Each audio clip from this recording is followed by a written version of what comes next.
The ranking member on the House Judiciary Committee, Georgia Republican Congressman Doug Collins. And Congressman, as these things go, Donald Trump right there, the president tweeting right after Biden said that. So let me read that to you. He said, "So pathetic to see sleepy Joe Biden, who with his son Hunter and to the detriment of the American taxpayer, has ripped off at least 2 countries for millions of dollars, calling for my impeachment. And I did nothing wrong. Joe's failing campaign gave him no other choice." So there we have that, a little bit of news. You, sir, though, are really focused on the process and the law. Where do you think things stand now after the White House put out the letter last night and Nancy Pelosi saying we're not going to accept it?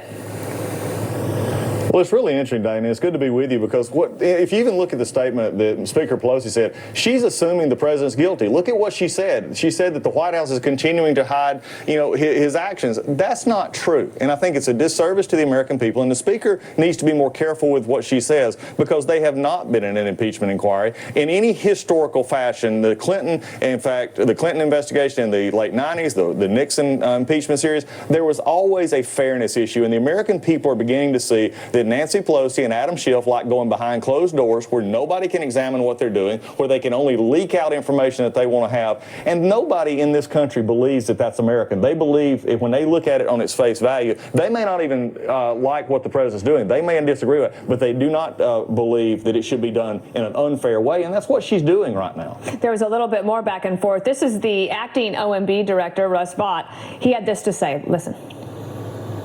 Yesterday's letter speaks for itself. We're not going to be a part of any sham process that's designed to relitigate the last election. When the American people spoke very clearly and soundly in saying that they want President Trump to be their president, and that's now being used to influence the next election. And Adam Schiff, the chairman of the House Intel Committee, he tweeted this, saying that the White House says there's nothing wrong with pressuring a foreign government to intervene in a U.S. election. They say they will not cooperate with an impeachment inquiry unless it's on their terms. They mean the president is above the law. The Constitution says otherwise.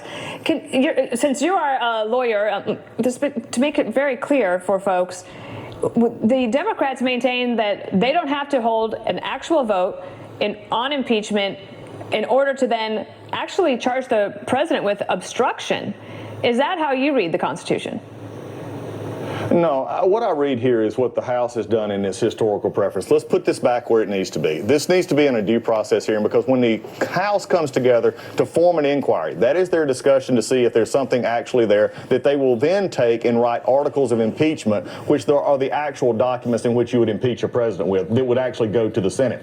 The problem they're having here is every time, and I've lived through the circus of the House Judiciary Committee this year, which really is not about Mueller. It's not about the Ukraine. This is about a 2016 election moving into a 2020 election. And for everybody out there, just please follow this very closely. If it's to be fair, the inquiry, just as it was under Clinton, just as it was under Nixon, puts rights and procedures in place where the minority has subpoena rights, where the president and his team actually are able to have input into these processes, and they're not wanting that. Every time they've done an investigation or every time they wanted to have an investigation, it's cleared the president or it's made it show that there is no impeachable offenses. We're there again. This president is a disruptor. This president does things. This president is action orientated, and they don't like that. And then when he talks about corruption in other countries, he goes after it. They just simply have now found a tool and a solution. Let's don't do it out in public. Let's don't have due process. Let's don't treat the president with fairness. Let's go behind closed doors and let Adam Schiff run his little kangaroo court any way he wants to. But people out there understand this, Dana. Anybody who's ever been accused of something understands in America you have the right to defend yourself. And Nancy Pelosi and Adam Schiff, Jerry Nadler, and the rest of their crew don't like that because they've gained nothing in 9 months. And the people are starting to understand Let me ask you one last question. For a long time, the Speaker, Nancy Pelosi, had been tapping the brakes. She did not want to go to this impeachment inquiry. And now it feels like it's on hyperspeed. And I've just been told recently in the last couple of hours that because of the president's letter in which he says we're not participating in this, she might actually speed things up and go forward with a vote, an article of impeachment on obstruction. Do you think that that could happen as soon as next week?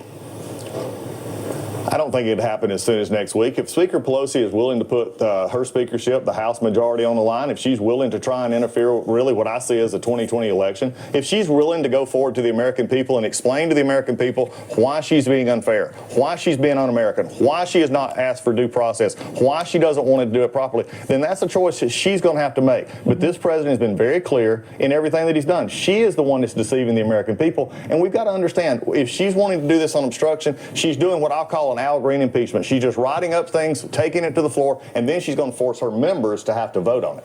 And then we will see what happens from there. Congressman Doug Collins of Georgia, thanks for being with us today.